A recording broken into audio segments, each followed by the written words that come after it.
Bonjour tout le monde, il sera question dans cette vidéo de Mr. Wolf ou The Accountant en version originale, l'expert comptable, ce qui aurait été beaucoup moins classe. Je comprends qu'ils aient changé le nom, c'est juste que Mr. Wolf c'est pas enfin c'est très basique comme nouveau nom.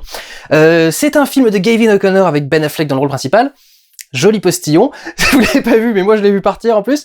L'histoire d'un expert comptable qui est l'expert comptable de plusieurs agences mafieuses. La chambre des finances américaine le surveille parce qu'elle se rend compte qu'il y a un truc un peu étrange autour de lui. Et à peu près à ce moment-là, il se met à faire les comptes donc d'une grosse entreprise et se rend compte qu'il y a plusieurs millions qui ont disparu de la boîte. Et au même moment, plusieurs personnes se mettent à mourir. Et c'est là qu'on va révéler qu'en fait, c'est quasi un super-héros, ce mec, qui est très, très capable de faire beaucoup de choses, et bien plus que simplement compter des chiffres. Pas simplement d'ailleurs, il fait bien plus que compter des chiffres, y compris quand il compte des chiffres. Et donc, il va devoir essayer de résoudre cette affaire, en particulier pour sauver une jeune fille qui s'appelle Anna quelque chose, qui s'est retrouvée là par hasard et qui risque de prendre plein la gueule si jamais il ne l'aide pas un petit peu. Le film est vachement intéressant parce que tout est basé sur le personnage en fait. C'est un peu la même chose, la différence que je ferais par exemple entre alors sans dire que c'est le même genre de film, mais entre un Jack Reacher et un John Wick. On en a parlé la semaine dernière, c'est marrant. Mais le côté homme providentiel qui ici est beaucoup plus expliqué que dans un Jack Reacher. Un John Wick par exemple est beaucoup plus donne plus d'explications. Celui-ci irait encore plus loin parce qu'on voit jusqu'à l'enfance comment le personnage devient comme ça en fait. Tout le film est basé sur le fait que le personnage a un syndrome d'Asperger très prononcé. Pour ceux qui ne savent pas, le syndrome d'Asperger c'est un type d'autisme qui fait qu'on a beaucoup de mal à créer des relations sociales, à lire les réactions des gens, à faire beaucoup de choses. Mais ça donne aussi quelques capacités intéressantes, par exemple le fait d'être un génie en maths, comme lui par exemple, les chiffres il les comprend tout de suite, il peut faire des opérations ultra complexes. Alors j'en connais un personnellement d'Asperger, le mec peut retenir jusqu'à la 3496e décimale du chiffre pi, ou un truc dans ce genre-là, sans se tromper. Enfin, les mecs sont fous. Les Asperger les Asperger matheux par exemple, ou les Asperger de la musique, c'est des mecs qui sont complètement tarés. Et du coup c'est ça qui fait que ce personnage a une capacité d'analyse assez intéressante, pas l'analyse des émotions des gens, mais une capacité d'analyse intéressante et une intelligence très prononcée.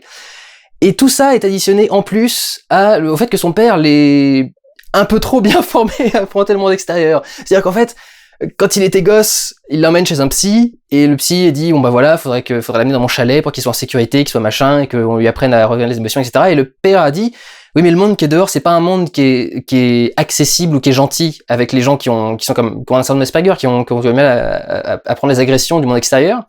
Et il dit, donc du coup, je veux pas le préparer à un monde calme, je veux au contraire lui apprendre à gérer ce truc-là. Et donc en fait, il fait exprès de l'emmener dans les trucs les plus violents, les plus crades, les plus machins, et ça devient une caractéristique du personnage. Il a tout un rituel pour se calmer quand il rentre chez lui. Alors, je vais vous dire des trucs pas trop visuels, c'est genre il met du métal à fond, il a trouvé une petite maison qui est bien isolée, donc il fout du métal à fond parce qu'il supporte pas les bruits, les agressions sonores par exemple. Donc il fait exprès de mettre le truc le plus agressif possible pour se maintenir. Il met la sonnerie d'un réveil pour se stresser en plus, il met autre chose qui est moi perso je pense que j'ai ce truc là chez moi, je fais une crise d'épilepsie alors que je suis pas épileptique. Et il a un dernier truc qui est complètement physique, je ne vous le dis pas, mais alors celui-là, je pense qu'il va faire mal à tout le monde. Le truc qui se fait... si je fais ce geste-là, vous devez comprendre. C'est pas au bon endroit, mais vous allez comprendre. C'est ceux qui ont vu le film, ça fait mal. Que tu vois ce truc-là, ça te fait très très mal. Et du coup, en fait, le personnage est très bien construit, très bien présenté, et ça devient logique qu'il fasse tout ce qu'il fait. C'est marrant, je trouve qu'il y a une ironie à avoir pris Ben Affleck dans ce rôle. Parce que quelque part, c'est le personnage anti-super-héros. C'est le personnage qui vous explique... Si vous vous demandez pourquoi j'ai du mal avec les super-héros et les comics, regardez un film comme ça. Regardez tout ce que doit faire un mec pour réussir à s'en sortir vraiment bien dans des situations compliquées dans les scènes d'action, pour réussir à tout gérer, à tout comprendre, à tout machin. Le mec, il a un Asperger et il a eu un entraînement de ouf de la part de son père. Enfin, le mec, il est parti à Jakarta pour aller entraîner son fils à faire des trucs, mais... Enfin voilà, vous comprenez ce qui ne va pas avec les super-héros. Il y a un truc qui est vraiment très étrange. Il faut à la fois un être humain exceptionnel qui en plus a une vie exceptionnelle, et quand vous combinez les deux, c'est toujours très étrange à mélanger. Là pour le coup, le film le fait très très bien, et c'est vrai que le scénario est extrêmement bien écrit et que ça marche vraiment bien. C'était dans la blacklist. La blacklist, c'est les meilleurs films qui n'ont pas encore été réalisés à Hollywood. Et donc il y a été pendant très longtemps et il vient enfin d'être fait. Et le récit est ultra complexe parce que il fait des allers-retours dans plein de périodes, mais pas vraiment dans l'ordre. C'est-à-dire qu'il va pas revenir à un certain ordre, il va pas machin. On va passer de l'enfance des gosses je reviendrai à des gosses, un passage où il est vraiment adulte, à un passage où il est adulte mais un peu plus tôt, où il a voulu venger quelqu'un, et où un machin, et où un bidule.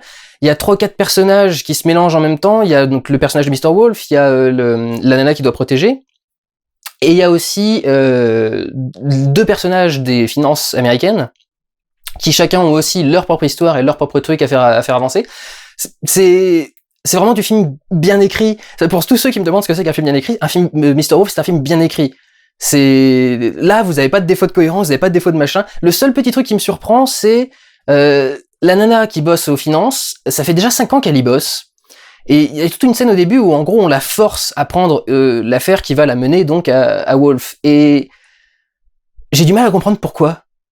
C'est-à-dire, ça instaure la backstory de ce personnage, ça instaure son parcours, son passé. Mais je comprends pas pourquoi on doit lui remettre ça sous la gueule et lui faire « T'as intérêt à bien faire ton enquête ». Elle aurait peut-être très bien fait son enquête de base. Pourquoi vous la forcez? Pourquoi vous lui mettez des trucs comme ça sur la gueule? Donc c'est peut-être le seul truc qui me pose problème. Sinon, c'est vraiment parfaitement écrit. Tout devient logique, tout devient cohérent, tout s'enchaîne comme il faut. La réaction du père, le job du père, plein de trucs. Tout est parfaitement mélangé pour que le point A amène au point Z en passant par les 24 autres lettres de l'alphabet entre-temps. Il y a pas un truc qui manque, il y a pas un truc qui est oublié, il y a pas un truc qui est à la mauvaise place, il y a pas un truc qui machin, c'est bien écrit, le récit avance bien et c'est bien fait. Donc le vlog va être plutôt court, parce que j'ai pas grand-chose à dire. Deuxième petit reproche, en dehors de la nana que je comprends pas comment elle la force, mais là, ça c'est vraiment 10 secondes au début, après elle est très contente d'enquêter. Deuxième petit reproche, c'est... Je devrais presque pas le dire. Mais Mr. Wolf a un frère, et enfin voilà, vous avez compris quoi. Évidemment qu'il revient, on n'instaure pas un frère comme ça pour qu'il disparaisse, et je trouve que c'est dommage. Tout le reste du film est tellement intelligent, tellement subtil, tellement amené de façon bien travaillée et bien logique et cohérente, que ce truc-là est tellement gros comme une maison que je crois à la deuxième scène avec ce personnage, j'ai marqué sur mon truc, le frère va revenir. Et figurez-vous que 2 heures plus tard, le frère revenait. Donc, voilà, c'est le seul petit problème que j'ai avec ça. Pour tout le reste, comme tout le reste est tellement bien, quand il y a un truc qui va pas, ça fait chier. Et le coup du frère, c'est tellement bateau. Tellement dommage. Alors que tout le reste, j'étais toujours perdu. Je pensais toujours que c'était un personnage, que c'était tel personnage à tel endroit, tel personnage. Parce que le film jouera beaucoup à vous cacher qui sont les personnages qui font certaines actions à certains moments. En particulier au début du film, vous avez presque aucun visage dans aucun plan.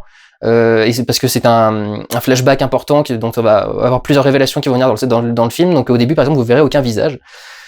Et donc ça reviendra à plusieurs moments du film parce que c'est important, ça fait partie de l'enquête qui est à résoudre. Il y a un autre personnage qui lui aussi est caché, toujours pour rester dans ce domaine de l'enquête.